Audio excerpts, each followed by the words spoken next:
اوكي، ما راح اكذب عليكم، انا احب تطبيق التيك توك.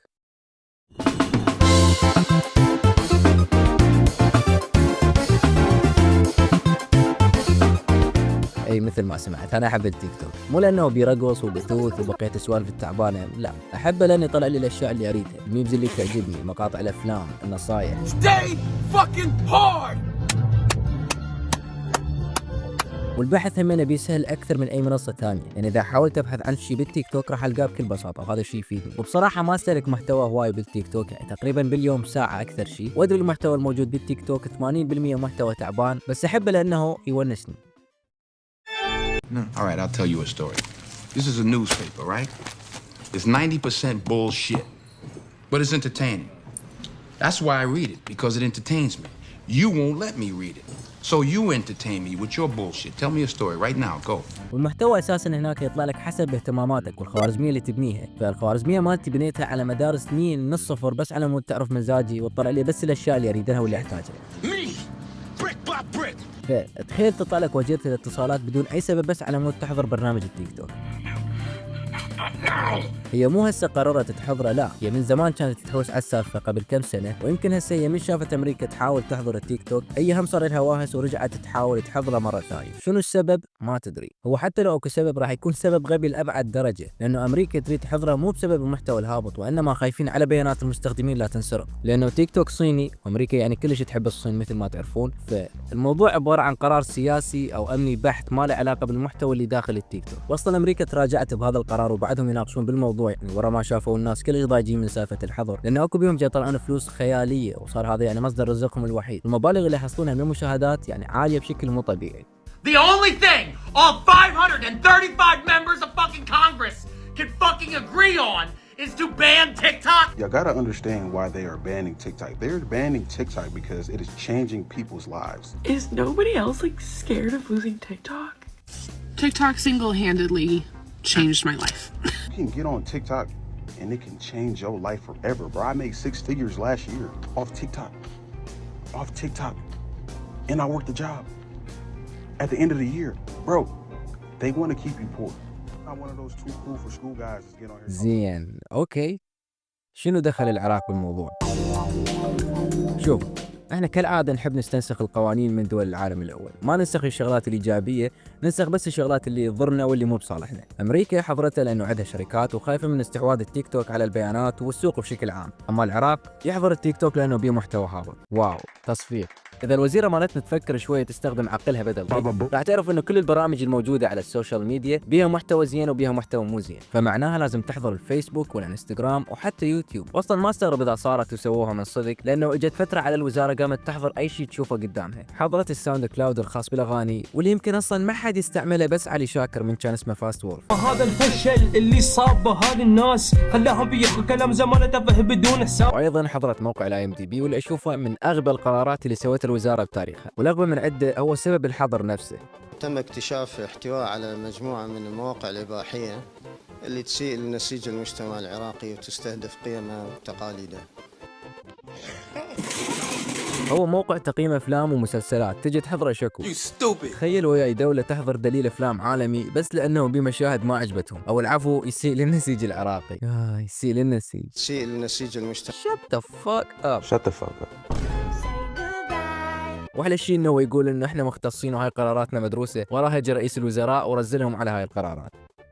انت هم راد لك رساله على 40 مليون دولار بس، يلا. وراها طلعوا بعض العناوين اللي على اساس يعني تتضمن محتوى اباحي، وريكم بس تشوفون شنو كاتبين. جهز هذه الوثيقه لكل من اثار. A college girl takes a big dick.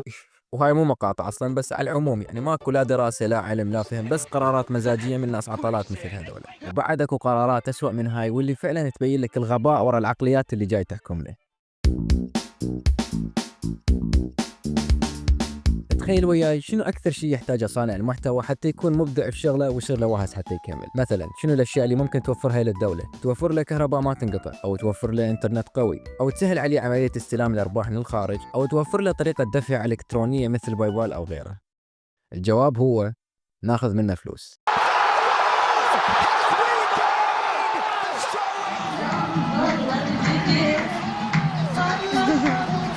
هذا مو سيناريو جايبه من راسي، لا يعني فعلا الدوله قررت تاخذ فلوس من صناع المحتوى حسب عدد متابعينهم، لان يمكن عبالهم صانع المحتوى يطلع فلوس من شغله بس هم ما يدرون انه حتى فلوسه ما يعرف شلون يسحبها، وتجي الدوله بكل صلافه بدون لا توفر له البيئه المناسبه ولا حتى الانترنت ولا الكهرباء، وتقول لك يلا حبيبي يعني فوق الضيم مالتك احنا هم نريد تحصل من فلوسك. قبل كم شهر كانوا يلحقون صناع المحتوى بتهمة المحتوى الهابط، واليوم نفس الحكومة تريد تسجلهم رسميا حتى تاخذ من عندهم فلوس. بس الغريب مو فرض الضرائب، الغريب انه القرار ما يعتمد على ارباح الشخص، لا يعتمد على عدد المتابعين. يعني حتى لو عندك 1,000,000 متابع وهمي لازم تدفع. انا ما عندي مشكله بموضوع الضريبه، بس هي هاي الضريبه مالت شنو؟ غير اكو خدمات اذا حتى بيئه نعيش بيها مثل البشر ما جاي توفرون لنا، وحتى النت جاي يقطعون علينا. واخ موضوع قطع الانترنت ما اريد اسولف عنه، خاف انحضر. والله الدوله ما تعرف شلون تمنع تسريب الاسئله الوزاريه، فبدل لا تحاسب الناس الفاسده اللي جاي تسربها تروح تقطع النت على 40 مليون واحد، وشركات تخسر ملايين وشغلها يوقف، وهاي غير طلبات المطاعم والشغلات الثانيه، والناس تبقى صافنه ما تعرف ايش جاي يصير. تريد تفتح بث ماكو نقل بالنقل خليك الساعه 6 يقطعون النت، انعلبوكم لا وبالامتحانات اللي وياكم يا انقوله يا ود النقل. انا متاكد اذا نخلي ابو صقر بدل هاي الحيوانات راح نطلع بقرارات احسن، لانه مستحيل هذول ما قاعد يفتهمون شنو الكارثه ورا هيك قرارات. واكثر قانون او قرار كارثي شفته هو قانون المحتوى الهابط، وراح اقول لكم ليش. طبعا بصراحه ما انكر انه بالبدايه فرحت بهذا القانون لانه صدق كان يشتغل عدل، اكو هوايه مشاهير فعلا يسيئون للذوق العام ويستاهلون انه يطبق عليهم هذا القانون، لكن بعد فتره تحول هذا القانون من محاربه المحتوى الهابط الى قانون دكتاتوري 100%، صار عباره عن تقييد حريات او تكميم افواه مثل ما يقولون. ولاحظت شلون صار يطبق بس على الناس البسيطه، الشباب اللي تفتح بثوث اعتياديه في سبيل انه يحصلون كم فلس من البث المباشر، والا نشوف شخصيات ثانيه محتواهم عباره عن تسقيط وتحريض طائفي وحتى نصب واحتيال علني، لكنه ما حد يتجرأ يحاسبهم، بكل بساطه لان عندهم واسطه قويه او ظهر يحميهم او يمكن ينتمون لجماعه معينه فما حد يقدر يدنانهم. وشفنا بالفتره الاخيره شلون سجنوا هوايه ناس ما لهم علاقه بالموضوع، واللي يخليني اشوفه قانون فاشل هو ماكو اي معيار واضح يحدد شنو هو المحتوى الهابط بالتحديد، يعني ماكو نقاط واضحه اذا واحد سواها يعتبر قاعد يسوي محتوى هابط. وهذا يخليني اسال سؤال، الناس اللي خارج العراق اذا سووا محتوى هابط شلون راح يحاسبونهم؟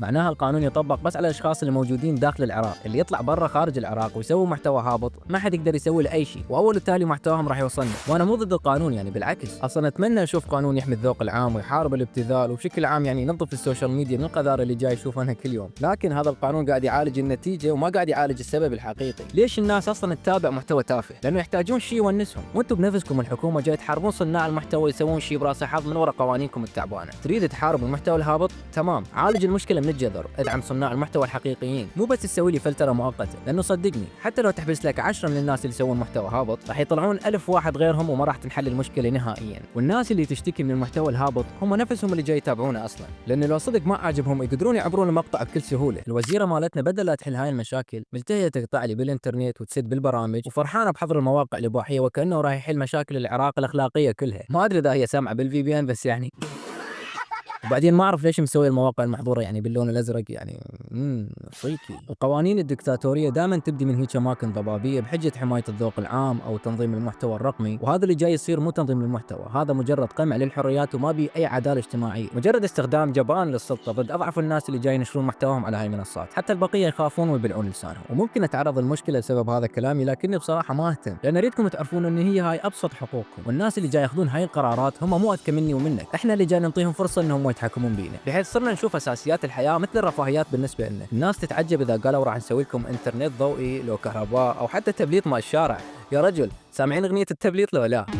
وصلنا التبليط شارعنا صاير جنه ومتقش بالشكليه شنعر الصاير عندنا. ومثل ما قلت بالبدايه الموضوع مو بس عن تيك توك، وانما على قراراتهم هاي الفيطيه الغير مدروسه واللي تخلينا نتاخر وابد ما راح نتقدم ويصير براسنا حظ الا اذا وقفنا بوجوههم. واتمنى استفاديتم من الفيديو، شكرا على متابعتكم لهاي اللحظه. اللي عنده اي سؤال او حاب يتواصل وياي راح اخلي الانستغرام بالوصف، وبس نشوفكم على خير فيما الله.